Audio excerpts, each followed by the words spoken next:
It's time to get your news on. We are VK1WIA. And from the WIA, it's the national news for week commencing May 28, 2023. This week, WIA Director and Vice President Lee Moyle and news attributed to Dale Hughes, VK1DSH, re his attendance at an IARU Region 2 working group on behalf of the WIA. I'm Editor Graham, VK4BB. This is WIA Vice President Lee Moyle, VK3GK. On Thursday the 25th of May, WIA received a very important amateur class licensing update from ACMA. ACMA would like to inform you that the Australian Maritime College, AMC, has decided not to extend its deed for the provision of amateur licensee services beyond February 2024. In light of the AMC's decision and the planned move to class licensing of amateur services, ACMA have taken the opportunity to review how amateur radio qualifications and call signs can be best supported under a class license framework. For some time, the AMC managed several functions on behalf of the ACMA, including conducting amateur radio operator exams, issuing qualifications and recommending call signs for successful candidates to the ACMA. However, after examining how to provide the best continuity of service for amateurs, ACMA are proposing an alternative way to deliver these services with new and more efficient and effective arrangements. ACMA will no longer use a deed arrangement to provide amateur radio qualifications and call sign recommendations. Instead, ACMA have decided to update the amateur radio qualification and call sign framework alongside the class license implementation and manage some of these services themselves. ACMA will introduce new accreditation procedures and propose to use the network of voluntary assessors currently used by the AMC as accredited assessors under a scheme to be managed by the ACMA. Assessors will be able to conduct theoretical and practical examinations for amateur radio. Qualified and experienced amateur operators will be able to seek ACMA accreditation to conduct amateur radio examinations. As part of this accreditation work, ACMA are preparing operational guidelines for accredited assessors, developing examination material, compiling a list of allocated and available call signs to go on the ACMA website. The ACMA will still be responsible for approving the amateur radio syllabi. There will be better alignment of qualification levels as the new framework will keep the foundation, standard and advanced qualification levels for amateur radio examinations. This aligns with the qualification levels in the proposed class licensing arrangements. ACMA will issue qualifications and call signs under the new arrangement. Qualifications will be issued by ACMA staff after an application from a person who has passed an examination. ACMA will continue to be the call sign administrator and issue call signs to amateurs with recognised qualifications. These arrangements are consistent with our amateur spectrum management obligations under the International Telecommunication Union's radio regulations and the Radio Communications Act 1992. Next step will be the introduction of the new accreditation scheme at the same time as the class licensing arrangements, with consultation expected in August 2023. ACMA welcomes your feedback through the public consultation process and they will keep you updated on progress. To prepare for the move to class licensing, ACMA have changed the renewal periods for non-assigned amateur licenses to 12 months only. This will help amateur licensees make a smooth transition to class licensing. ACMA are grateful for your engagement and assistance in this transition and look forward to a smoother and more efficient framework. And in other news, after the successful WIA AGM 2 weeks ago, the first meeting of the WIA Board of Directors was held earlier this week on Wednesday the 24th of May. First matter attended to was the appointment of the office bearers. President is Scott Williams, VK3KJ. Vice President is Lee Moyle, VK3GK, and Secretary is Peter Klee, VK8ZZ. President Scott congratulated the directors on their appointments and welcomed all the WIA board, including new WIA Director Giles Kirby, VK1WIA to the team. In the following weeks, the board will convene and discuss the WIA's goals and strategies for the oncoming year. If you have any suggestions or ideas you believe the WIA could pursue, then please email nationaloffice@wia.org.au. Earlier this week, I returned after 12 days in the USA, where I spent 4 days attending the Dayton Hamvention held in Xenia, Ohio. This is more than just a hamfest, as it attracts around 30 to 35,000 attendees over the weekend. It is also a meeting place for like-minded contesters, DXers, DXpeditioners. Hamvention hosts Contest University, or CTU, and many educational forums. Also, many representative delegates from the National Amateur Radio Societies attend every year, and this year was no different. I spent time meeting with ARRL President Rick Roderick, K5UR, and ARRL CEO David Minster, NA2AA.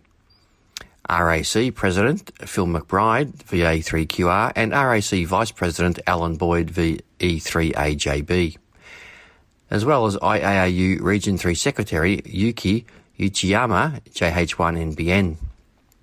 Along with the delegates representing RSGB, DARC and JARL. Topics discussed included strategies for growing the membership base and member retention, engaging with youth and using social media to promote amateur radio activities. Examinations were a hot topic, and it was excellent to hear from both ARRL and RSGB how during COVID-19 the amateur operator numbers increased significantly within both the USA and the UK. We discussed exam strategies and how the RSGB had requested to Ofcom to suspend the practical exam component for ease of administering exams during COVID-19. From this overwhelming success, Ofcom have now completely removed the practical exam component altogether. Reciprocal licensing was discussed and how it is important to keep the question pools HAREC and CPT compliant for simplicity of international operating agreements between participating countries. A failure of compliance could lead to international travelling hams unable to get operating permits in other countries. Don't forget the WIA still has special event call signs available for use over the next several months. VK1WIA is for celebrating 90 years of the Wireless Institute of Australia's official journal, Amateur Radio Magazine. VK100ZL is to celebrate the centenary of the first trans-Tasman radio contact between Australia and New Zealand, conducted on April 26, 1923. VI 2023 HRH celebrates the coronation of His Royal Highness King Charles III, and the event ceases on May 31st, 2023. To book an operational time slot, please use the WIA website online booking portal, nominating your WIA affiliated club to register. See www.wia.org.au/members/online logbook/about. There will be a QRZ page and QSL information published shortly. That's all for this week. For now, 7-3 is from Lee, VK3GK.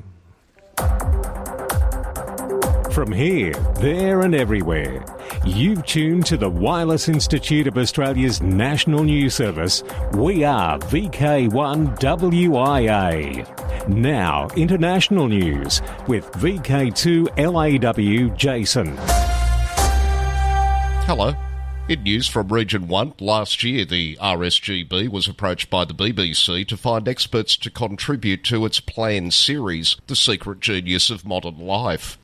For Episode 1, which takes a look at the bank card, Neil Smith, Golf 4 Delta Bravo November, recreated the Great Seal bug, a wooden seal gifted to the US Embassy in Moscow in 1945, which contained a covert listening device. The technology developed for the bug was an early example of RFID, which is what allows contactless card payments to work. Neil has now released a series of fascinating videos on his YouTube channel which explain the history of the bug as well as the mechanical design and machining needed to recreate it. You can find the videos in Neil's YouTube playlist on Machining and Microwaves. Belgium to get 40 megahertz. The UBA proposes to grant the radio amateur service access to the frequency range 40.660 to 40.690 MHz under the following conditions. On a secondary basis, for holders of a Class A operating certificate HAREC licence, a power limit of 5 watts ERP, a bandwidth limit of 3 kHz, on individual basis after prior approval from BIPT, and it's mandatory to keep a logbook in which all transmissions are noted. This is an important development as Belgium now joins Ireland, Echo India, Slovenia, Sierra 5, and South Africa, Zulu Sierra, with official amateur radio allocations on the 40 MHz band. In news from Region 2, Dale Hughes has been attending the recent meeting of the ITUR Working Party 5A, which was held in Merida, Mexico between May 9 and 18. His reason for being there was to chair the meetings of Working Group 5A1, which covers amateur and amateur satellite services.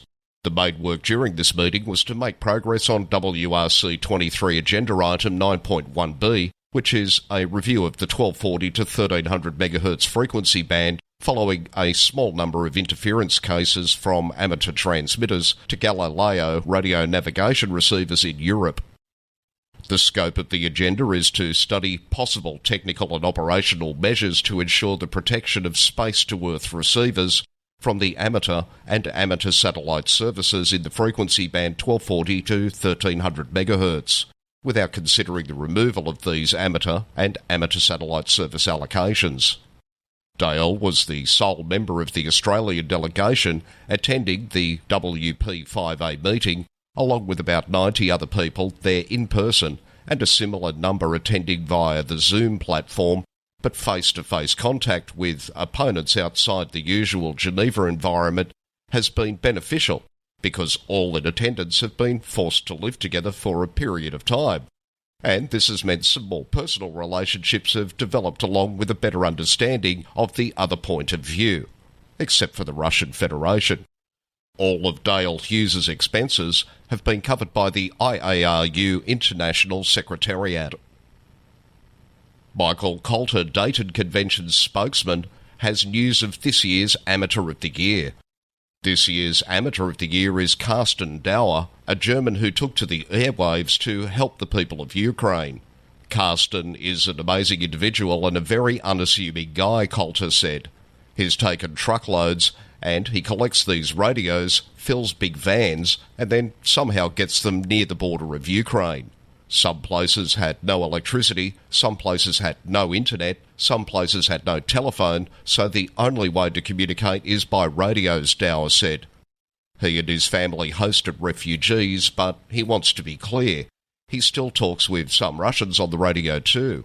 You learn at the beginning when you do a ham radio licence, it's non-politic, non-religion, all that stuff, and you don't talk about it, he said.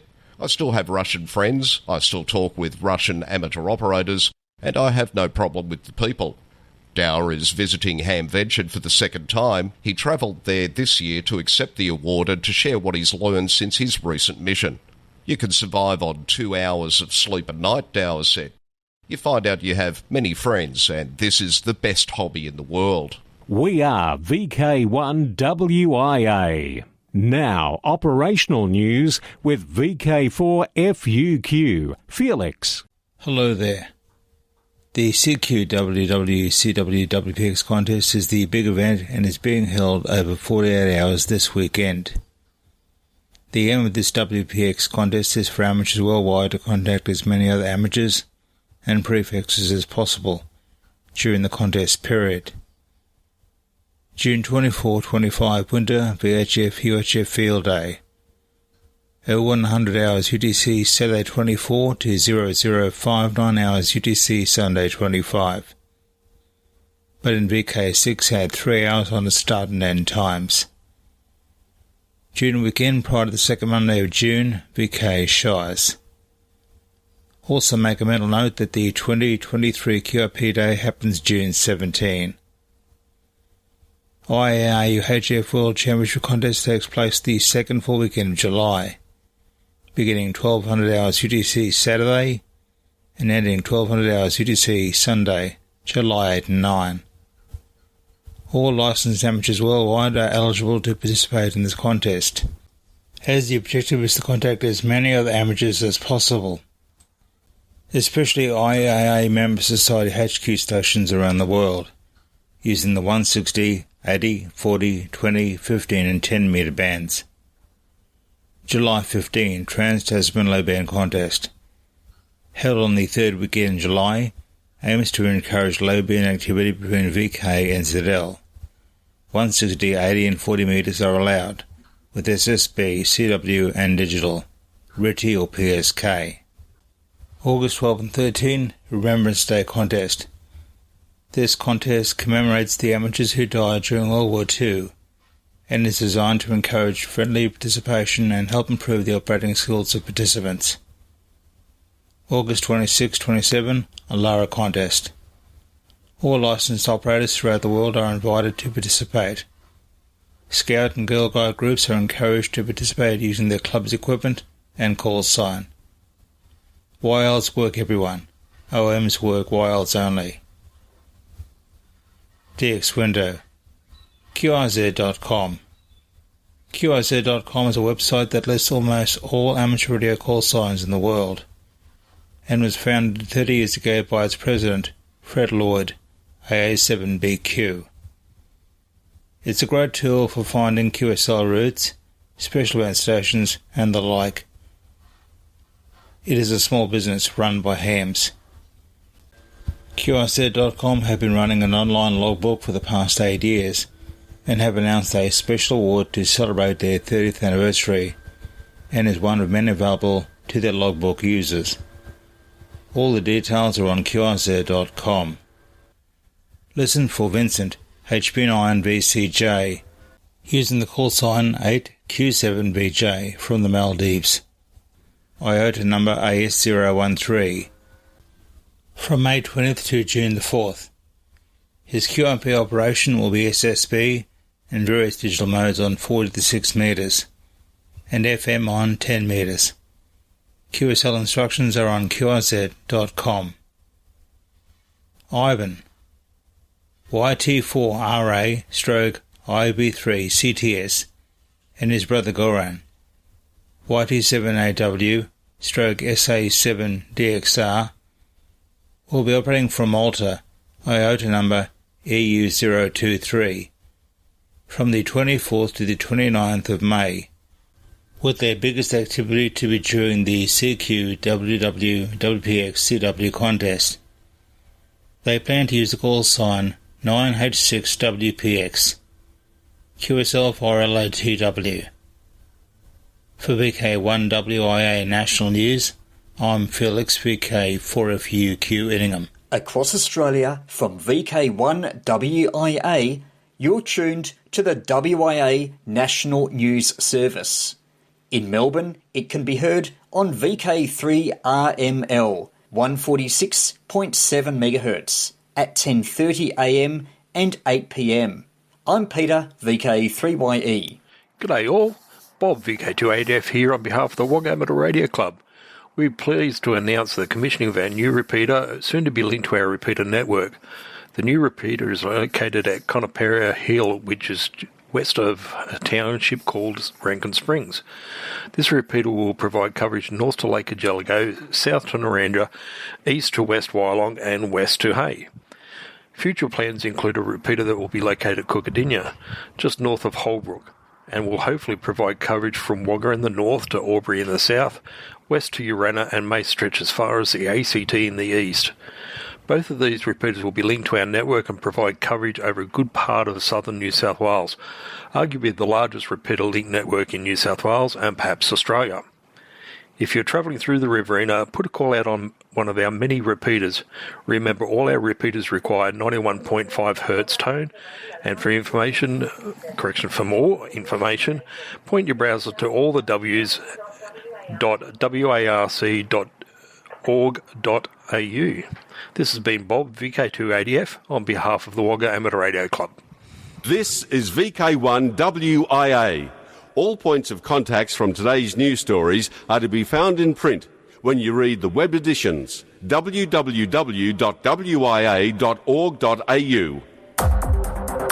From here, there and everywhere, you've tuned to the Wireless Institute of Australia's national news service. We are VK1WIA. Now, special interest group news with VK3GTV. Cole. Hello, first up it's Worldwide Special Interest Group News, Summits on the Air, Worldwide Flora and Fauna Program, Parks on the Air and other adventure groups. Wagga Amateur Radio Club are planning a silo assault in early September. The idea is club members over the weekend activate as many silos, Sciota, as they can on Saturday, camp overnight and talk all things radio, and then activate more silos on their way home. Further to Cairns, and we hear from Bob, VK4BOB, with adventure news from far north Queensland. Hi, this is Bob, VK4BOB, with news from far north Queensland. The Cairns Amateur Radio Club and the Tablelands Radio and Electronics Club are getting together on Saturday, June 10, for field day operations, activating a couple of VKFF Parks locations up here in the tropical tablelands. One site will be at Lake Eacham and the other at the Gillies Lookout. June up here is usually a beautiful month of moderate temperatures and sunny, dry weather, so we're really looking forward to that for the day. Each site will have members from both clubs sharing their expertise and equipment, offering the experience to members who haven't worked portable yet. We will be on the various HF bands, depending of course on conditions. Equipment will be IC 7300s at both locations, probably with RM Italy linears as well. Various antennas will be experimented with as part of the fun. We also expect the two locations to be within VHF and UHF range of each other, so that will add to the exercise, as part of the plan is to practice disaster communications readiness. We will be using the club call signs of VK4 Charlie November Sierra and VK4 Whiskey Alpha Tango, plus the personal call signs of each of the operators.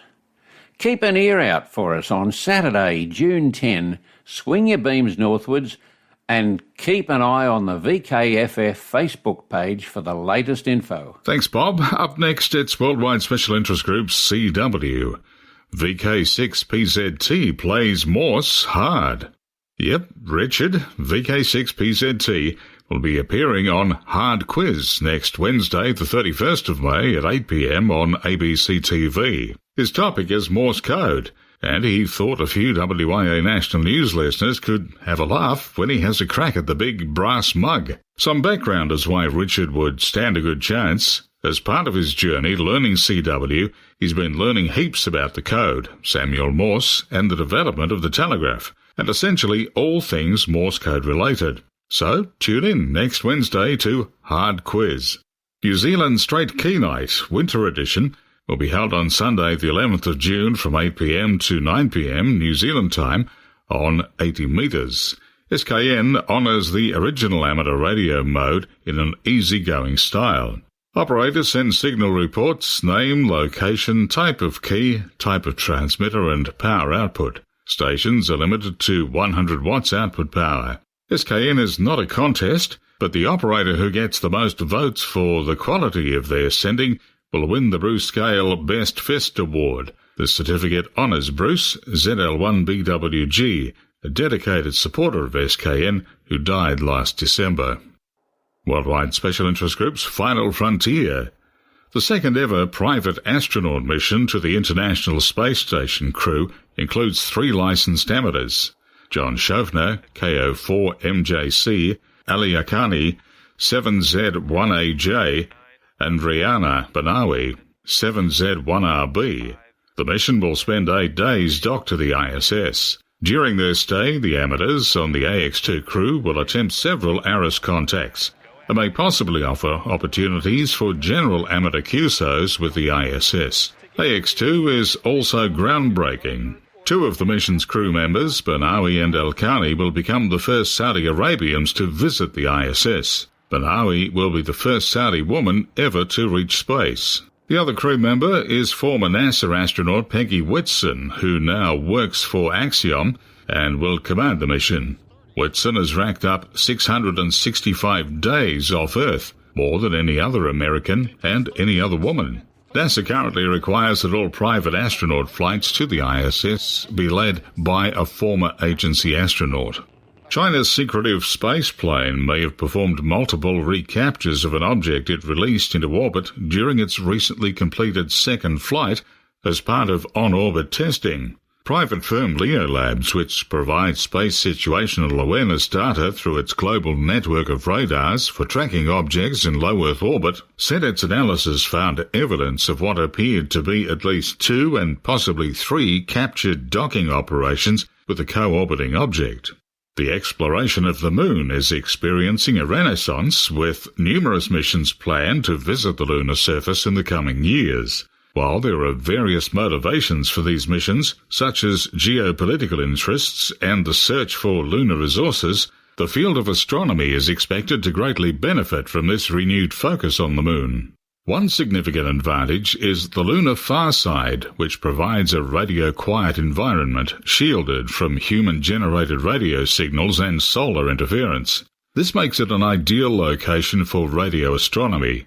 The Moon's stability and the presence of shadowed craters at its poles offer opportunities for optical, infrared and gravitational wave astronomy, as well as the potential detection of radio waves from exoplanet magnetospheres. However, there's a need to balance lunar exploration activities with protecting the unique scientific value of certain lunar locations. The far side of the Moon, shielded from Earth's radio signals and the Sun during the lunar night, provides an unparalleled radio-quiet environment. This makes it an ideal platform for conducting low-frequency radio astronomy. The far side of the Moon also holds potential for detecting radio waves and signals from intelligent extraterrestrial civilizations. The long wavelength of these radio waves require a radio-quiet environment, making the far side an ideal location for such observations. Furthermore, exploring unexplored regions of the radio spectrum may lead to unexpected discoveries of new phenomena. However, it will be crucial to ensure that human activities on the far side do not create unwanted radio interference that could hinder these observations and scientific endeavours. And that's the latest Worldwide Special Interest Group news. I'll have more next week. Till then, stay safe and warm. I'm Cole, VK3GTV. Across Australia, from VK1WIA, you're tuned to the WIA National News Service. On the beautiful Sunshine Coast of Queensland, it can be heard on 146.825 and 146.850 MHz FM local repeater output frequencies on Sundays at 9 a.m. local time. I'm Marty, VK4 Kilo Charlie, the Mad Dog. 2023 social scene, and clubs, you're welcome to submit text with audio for this section, and details of all WIA affiliated clubs and societies can be found on the WIA website, including email addresses and website links. Now, I might suggest that you go and check your club's page, because Richard, VK2SKY, only this week dropped me a note to see if the Cairns Amateur Radio Club in Far North Queensland was still operating, because their page had not been updated for many a moon. So, from there, we move on to VK2 and Oxley Region's 47th Annual Field Day at Warhope, June 10 and 11. VK5, the SERG Convention Fox Hunting Championships, also June 10 and 11. VK4 at Sunfest, September 9 at the Mountain Creek State School's massive air-conditioned auditorium just off the Sunshine Motorway, and Mountain Creek is tucked into the west of Mooloolaba. Alara Meet 2023 happens November 4 and 5 in Hobart. The Rosebud Radio Fest at Eastbourne Primary School, Sunday, November 12. And in VK5, Amateur Radio Experimenters Group Radio and Electronics Sale happens November 26. So now, until next we meet, I'm Graham, VK4BB. Walk softly. From Australia, This has been the Wireless Institute of Australia with the weekly news service. This broadcast is in text, audio and video and is accessed on wia.org.au. Courtesy of Bevan, VK5BD's ATV and YouTube channel, this has been WIA National News. We're back now, live and local, and your voice, your callbacks. And don't forget, tick like.